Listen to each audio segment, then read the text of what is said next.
ಎಲ್ರಿಗೂ ನಮಸ್ಕಾರ. Welcome back to Ranji's cooker YouTube channel. ಇವತ್ತು ನಾನು ಒಂದು ಸಿಂಪಲ್ ಆಗಿರೋ ಬ್ರೆಡ್ಡಿಂದ ಮಾಡ್ಬೋದಾದ ಒಂದು ಸ್ವೀಟ್ನ ತೋರಿಸ್ಕೊಡ್ತಾ ಇದ್ದೀನಿ. ತುಂಬಾ ಸಿಂಪಲ್ ಆಗಿರುತ್ತೆ, ಹಾಗೆ ತುಂಬಾ ರುಚಿಯಾಗಿರುತ್ತೆ. ಯಾವಾಗ ಬೇಕಾದರೂ ನೀವು 10 ಮಿನಿಟ್ಸಲ್ಲಿ ಮಾಡ್ಕೊಬೋದು. ಯಾವ ರೀತಿ ಮಾಡೋದು ಅಂತ ನೋಡೋಣ. ನಾನಿಲ್ಲಿ ಒಂದು 6 ಬ್ರೆಡ್ ಸ್ಲೈಸ್ನ ತೊಗೊಂಡು ಸೈಡಿಗೆ ಎಲ್ಲನೂ ಕಟ್ ಮಾಡಿ ಸಪ್ರೇಟ್ ಮಾಡ್ಕೊತಾ ಇದ್ದೀನಿ. ಇವಾಗ ಇದನ್ನು ನಾನು 4 ಭಾಗವಾಗಿ ಕಟ್ ಮಾಡಿ ಇಟ್ಕೊತಾ ಇದ್ದೀನಿ. ತೋರಿಸ್ತಾ ಇದ್ದೀನಲ್ಲ, ಇದೇ ರೀತಿ ಕಟ್ ಮಾಡ್ಕೊಬೇಕು. ನೋಡಿ, ನಾನು ಕಟ್ ಮಾಡ್ಕೊಂಡಿರೋದು ತೋರಿಸ್ತಾ ಇದ್ದೀನಿ. ಈ ಥರ ಪೀಸ್ ಆಗುತ್ತೆ. ಇವಾಗ ಎಣ್ಣೆನ ಕಾಯೋದಕ್ಕೆ ಇಟ್ಟು ಎಣ್ಣೆ ಸ್ವಲ್ಪ ಕಾದಾದಮೇಲೆ ಇದನ್ನು ಒಂದೊಂದೇ ಪೀಸ್ಗಳನ್ನ ಹಾಕ್ಕೊಂಡು ಸ್ವಲ್ಪ ಕಲರ್ ಚೇಂಜ್ ಆಗೋವರೆಗೂ ಇದನ್ನು ಫ್ರೈ ಮಾಡ್ಕೊಬೇಕು. ಲೋ ಫ್ಲೇಮಲ್ಲಿ ಇಟ್ಕೊಳ್ಳಿ, ಯಾವುದೇ ಕಾರಣಕ್ಕೂ ಹೈ ಫ್ಲೇಮಲ್ಲಿ ಇಟ್ಕೊಬೇಡಿ, ಸೀದೋಗುತ್ತೆ. ಅದಕ್ಕೋಸ್ಕರ ಲೋ ಫ್ಲೇಮಲ್ಲಿ ಇಟ್ಕೊಂಡು ಇದನ್ನು ನಾನು ಫ್ರೈ ಮಾಡ್ಕೊತಾ ಇದ್ದೀನಿ.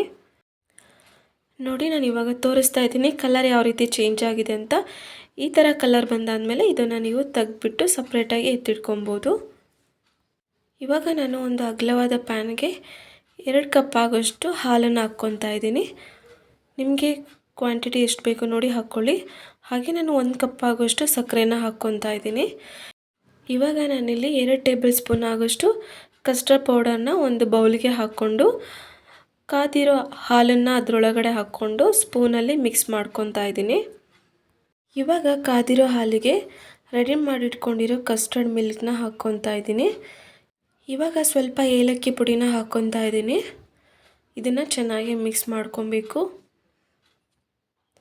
ಸ್ವಲ್ಪ ತಿಕ್ಕಾಗೋವರೆಗೂ ಇದನ್ನು ಲೋ ಫ್ಲೇಮಲ್ಲಿ ಇಲ್ಲಾಂದರೆ ಮೀಡಿಯಮ್ ಫ್ಲೇಮಲ್ಲಿ ಇಟ್ಕೊಂಡು ಬೇಯಿಸ್ಕೊಬೇಕಾಗತ್ತೆ. ಇವಾಗ ನಾನಿಲ್ಲಿ 1 ಟೇಬಲ್ ಸ್ಪೂನು ತುಪ್ಪ ಹಾಕ್ಕೊತಾ ಇದ್ದೀನಿ. ತುಪ್ಪನೂ ಹಾಕ್ಕೊಂಡು ಇವಾಗ ನೀಟಾಗಿ ಎಲ್ಲದನ್ನು ಮಿಕ್ಸ್ ಮಾಡ್ಕೊಳ್ಳೋಣ. ಸ್ವಲ್ಪ ತಿಕ್ಕಾಗಿದ್ಮೇಲೆ ಫ್ರೈ ಮಾಡ್ಕೊಂಡಿರೋ ಬ್ರೆಡ್ ಪೀಸಸ್ನ ಇದರೊಳಗಡೆ ಹಾಕ್ಕೊತಾ ಇದ್ದೀನಿ. ಎಲ್ಲ ಬ್ರೆಡ್ ಪೀಸಸ್ನು ಇದರೊಳಗಡೆ ಹಾಕ್ಕೊಂಡು ಸ್ಪೂನಲ್ಲಿ ನಿಧಾನವಾಗಿ ಎಲ್ಲದನ್ನು ನೀಟಾಗಿ ಮಿಕ್ಸ್ ಮಾಡ್ಕೊಬೇಕು. ಒಂದು 10ರಿಂದ 15 ನಿಮಿಷ ಇದನ್ನು ಹಾಗೆ ಬಿಟ್ಟರೆ ಎಲ್ಲದು ಚೆನ್ನಾಗಿ ಮಿಲ್ಕ್ ಒಳಗಡೆ ಚೆನ್ನಾಗಿ ನೆಂದ್ಬಿಟ್ಟು ಇದು ಸಾಫ್ಟ್ ಆಗುತ್ತೆ. ಅಲ್ಲಿವರೆಗೂ ಇದನ್ನು ಮಿಲ್ಕ್ ಒಳಗಡೆ ಬಿಡಬೇಕು. ನೋಡಿ, ಇವಾಗ ನಾನು ಬೌಲಿಗೆ ಸರ್ವ್ ಮಾಡಿ ತೋರಿಸ್ತಾ ಇದ್ದೀನಿ.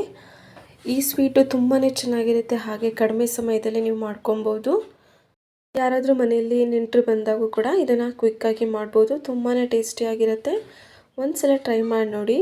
ಈ ರೆಸಿಪಿ ಏನಾದರೂ ಇಷ್ಟ ಆಯಿತು ಅಂದರೆ ದಯವಿಟ್ಟು ಈ ವಿಡಿಯೋಗೆ ಲೈಕ್ ಮಾಡಿ. ಹಾಗೆ ನನ್ನ ಚಾನಲ್ನ ಇನ್ನೂ ಯಾರು ಸಬ್ಸ್ಕ್ರೈಬ್ ಮಾಡಿಲ್ವೋ ದಯವಿಟ್ಟು ಸಬ್ಸ್ಕ್ರೈಬ್ ಮಾಡ್ಕೊಳ್ಳಿ. Thank you for watching.